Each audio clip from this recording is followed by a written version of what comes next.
आज की वीडियो में हम बात करने वाले हैं एंथम बायोसाइंसेज के आईपीओ के बारे में। यह आईपीओ 14 जुलाई से 16 जुलाई तक ओपन रहने वाला है अप्लाई करने के लिए। तो इस वीडियो में हम सबसे पहले इसे ग्रे मार्केट प्रीमियम की बात करेंगे, जिससे हमें थोड़ा बहुत इसके लिस्टिंग इनका अंदाजा लग जाएगा। उसके बाद कंपनी की आईपीओ की डिटेल्स, कंपनी क्या बिजनेस करती है, इस इंडस्ट्री में क्या फ्यूचर है, कंपनी के की फाइनेंशियल्स एंड फंडामेंटल्स को डिटेल में समझेंगे और मेरा क्या ओपिनियन रहने वाला है, अप्लाई करना चाहिए नहीं, लास्ट में इसकी बात करेंगे, इसलिए वीडियो को पूरा देखिएगा।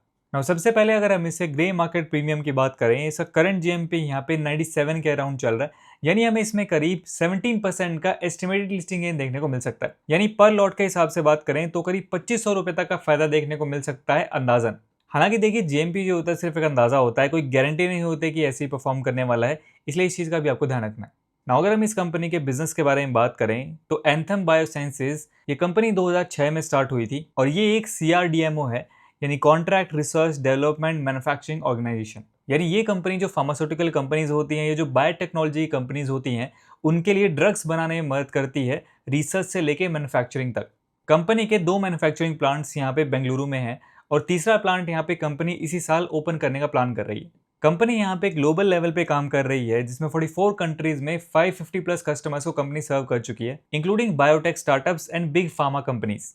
चलिए अब हम क्विकली इस आईपीओ की डिटेल्स की बात कर लेते हैं। इस आईपीओ का प्राइस बैंड यहाँ पे 540 से 570 रुपीज पर शेयर का रखा गया है। टोटल इशू साइज यहाँ पे होने वाला है 3,395 करोड़ रुपए का और ये पूरा का पूरा यहाँ पे ऑफर फॉर सेल रखा गया है। आईपीओ से पहले जो प्रोमोटर्स की शेयर होल्डिंग है वो यहाँ पे 76.8% है और आईपीओ के बाद ये यहाँ पे हो जाएगी 74.6%। फेस वैल्यू यहाँ पे रखी गई है 2 रुपीज पर शेयर।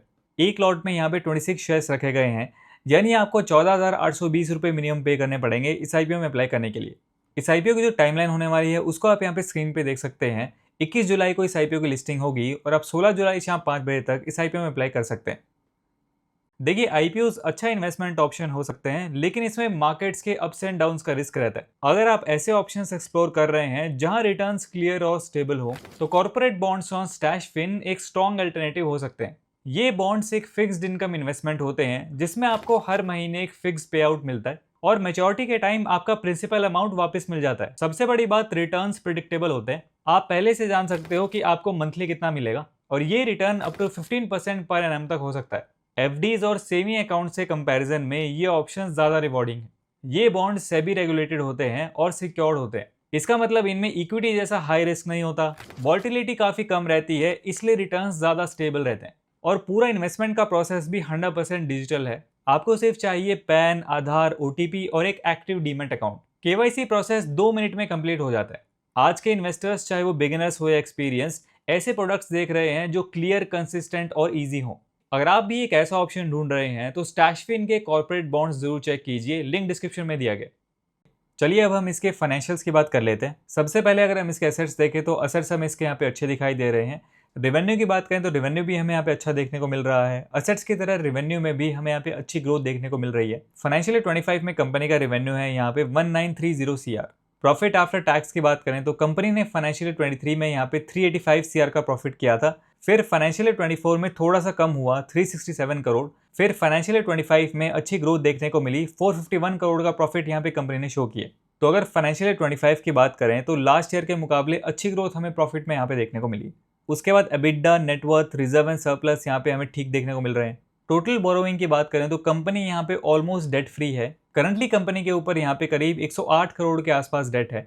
हालांकि कंपनी के साइज के हिसाब से बहुत ही माइनर है। कंपनी का current debt to equity ratio यहाँ पे सिर्फ 0.05 का है, तो अच्छी बात। इसके बाद अगर हम इसके फंडामेंटल्स की बात करें तो कंपनी की ROE, ROC एंड RONW यहाँ पे अच्छे दिखाई दे रहे हैं, 15% से काफ़ी ऊपर हैं, तो ये अच्छी बात है। कंपनी का प्रॉफिट मार्जिन भी यहाँ पे 23% से ऊपर है और अगर हम इसके PE रेशियो यानी प्राइस टू अर्निंग रेशियो की बात करें तो वो यहाँ पे 70 के आसपास है और इसके PE रेशियो को इसके पीयर ग्रुप की कंपनी से अगर हम कंपेयर करते हैं तो ठीक ठाक ही नजर आ रहा है, इंडस्ट्री एवरेज के आसपास ही है। चलिए अब हम कंक्लूजन की बात करते हैं कि इस आईपीओ में अप्लाई करना चाहिए नहीं। लिस्टिंग गेन के पॉइंट ऑफ व्यू से बात करें, सबसे पहला हमारा पैरामीटर आता है इसका जीएमपी। तो जीएमपी हमने देखा इसका 17% के आसपास चल रहा है, यानी थोड़ी बहुत लिस्टिंग गेन की संभावना हमें इस आईपीओ में देखने को मिल रही है।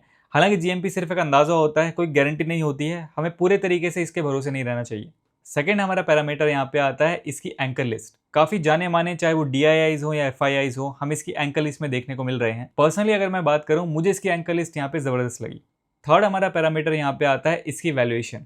तो जैसा हमने इसके फाइनेंशियल्स को देखा, इसके फंडामेंटल्स को एनालाइज किया और इसके पी रेशियो को इसके पीयर से कंपेयर करने के बाद मुझे पर्सनली ऐसे लगता है कि इसकी वैल्यूएशन यहाँ पे ठीक है। फोर्थ हमारा पैरामीटर यहाँ पे आता है इस आईपीओ की डिमांड। तो देखिए इशू साइज इस कंपनी का यहाँ पे ठीक ठाक बड़ा है और एंकल लिस्ट में भी हमें एक अच्छी खासी डिमांड इस आईपीओ में देखने को मिली है। तो मुझे ऐसा लगता है ओवरऑल इस आईपीओ की डिमांड हमें अच्छी खासी देखने को मिल सकती है। तो ओवरऑल सारे फैक्टर्स को देखते हुए पर्सनली तो फिलहाल के लिए मैं इस आईपीओ में इंटरेस्टेड रहूंगा। बाकी आपको अपना डिसीजन अपने अकॉर्डिंग अपना एनालिसिस करके लेना है। आगे देखते हैं इसका जीएमपीएन सब्सक्रिप्शन वगैरह कैसा रहता है। उसको मैं यहाँ पे टेलीग्राम पे टाइम टू टाइम अपडेट भी करता रहता हूँ, वहाँ पे आप ज्वाइन कर सकते हैं, लिंक आपको वीडियो डिस्क्रिप्शन में मिल जाएगा। आपको इस आईपीओ के बारे में क्या लगता है, आप क्या करने वाले हैं, कमेंट सेक्शन में अपना ओपिनियन जरूर शेयर कीजिए। आज के वीडियो में इतना है। वीडियो पसंद आया तो इसे लाइक कीजिए। मेरा नाम है सुनील, मिलते हैं नेक्स्ट वीडियो में। Thanks for watching.